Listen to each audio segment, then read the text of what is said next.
नमस्कार मु सामुएल प्रिय दर्शक बंधु जीवंत आहार को पुनर्बार आपण मानक स्वागत करे।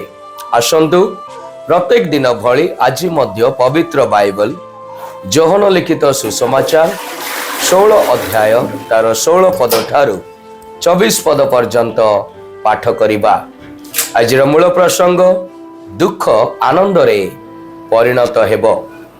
एठारे प्रकार लिखा जाए अल्प मात्र समय रहिला तुम्भे माने मते आउ देखिबो नाही, पुनर्बार अल्प समय उतारे तुम्भे माने मते देखिबो। सेथिरे ताहांक शिष्य मानक मध्यरु केही परस्पर कहिले अल्प मात्र समय रहिला तुम्भे माने मते देखिबो नाही, पुनर्बार अल्प समय उतारे तुम्भे माने मते देखिबो ओ मो पितांक निकटକୁ जाउअछि। एही जो कथा से आंभ मानकु कहू अछंती एहा कोन? एणु सेमाने कहिले अल्प समय बोली ए कौन कहू अछंती, से कौन कहू अछंती आमे माने बुझी पारु नाहु। सेमाने ताहांको पचारिबा को इच्छा करू अछंती बोली बुझी यीशु सेमानकु कहिले अल्प मात्र समय रहिला तुम्भे माने मते देखिबो नाही, पुनर्बार अल्प समय उतारे तुम्भे माने मते देखिबो।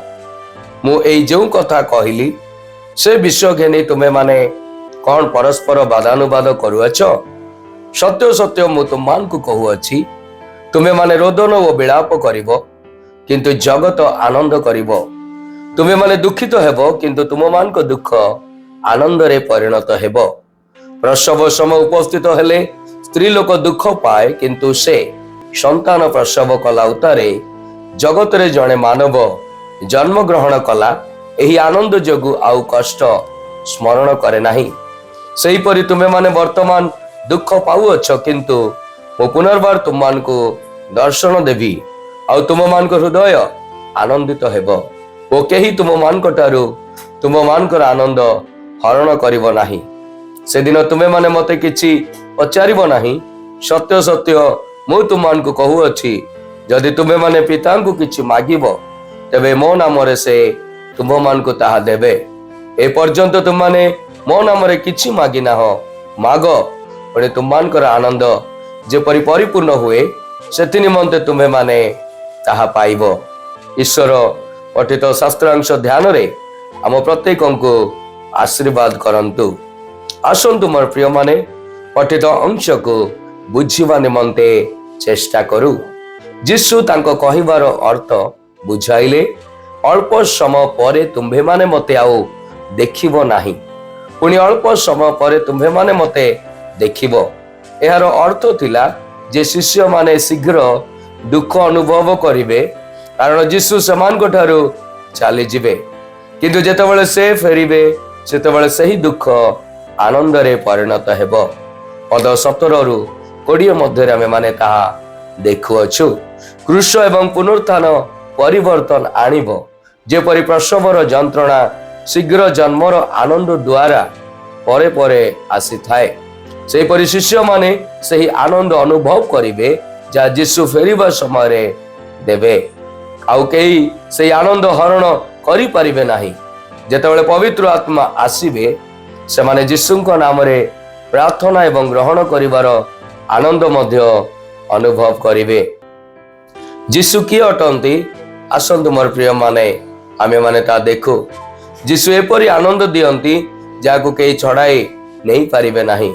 यह प्रभु को उपस्थिति को भेटिबार आनंद। शिष्य माने किछि समय पाई दुखित हेबे किंतु जेतेबेले यीशु फेरिबे समानकर दुख आनंद रे परिणत हेबो। समानकर आनंद चिरकाल रहिबो कारण यीशु सर्वदा समानक सहित रहिबे। दुख एवं कष्ट मध्य यीशु तांको सहित रहिबार आनंद दियंती। आसु आमे माने यीशु जो आनंद दियंती ता भूलिबा नाही। यीशु हमको जहा जानिबा आवश्यक ताहा शिक्षा दियंती एवं जेतेबेले आमे तांको नाम रे ता खोजु सेतेबेले हमको जहा आवश्यक ताहा से हमनको प्रदान करंती। जेतेबेले आमे यीशुଙ୍କ नाम रे प्रार्थना करू पिता हमर प्रार्थना ग्रहण करंती। आसंत आमे प्रभुଙ୍କ ठारे एपरि किछि समर्पण करिबा जहा आमे बुझी पारु नाहु किंबा परिचालना करिबा आम्भमानक पाए कष्ट साध्य। ସେ ଆମ ହୃଦୟରେ ଶାନ୍ତି ଏବଂ ଏହାକୁ ପରିଚାଳନା କରିବା ପାଇଁ ତାହାଙ୍କର ଶକ୍ତି ପ୍ରଦାନ କରିବେ। ଈଶ୍ୱର ଆଜିର ଧ୍ୟାନରେ ଆମ ପ୍ରତ୍ୟେକଙ୍କୁ ଆଶୀର୍ବାଦ କରନ୍ତୁ। ଆସନ୍ତୁ ମୋର ପ୍ରିୟମାନେ, ଆମ୍ଭେମାନେ ପ୍ରାର୍ଥନା କରିବା। ହେ ପ୍ରଭୁ, ତୁମର ଆଗମନ ପର୍ଯ୍ୟନ୍ତ ତୁମଠାରେ ଦୃଢ଼ ଭାବରେ ଭରସା ରଖି ପ୍ରତି ପ୍ରତିକୂଳ ପରିସ୍ଥିତିରେ ତୁମ ଉପରେ ବିଶ୍ୱାସ କରି ଆଗକୁ ବୃଦ୍ଧି ପାଇବାରେ ସାହାଯ୍ୟ କରନ୍ତୁ। ପ୍ରଭୁ ଯୀଶୁଙ୍କ ନାମରେ ଏହି ପ୍ରାର୍ଥନା ମାଗିଲି, ଆମେନ୍।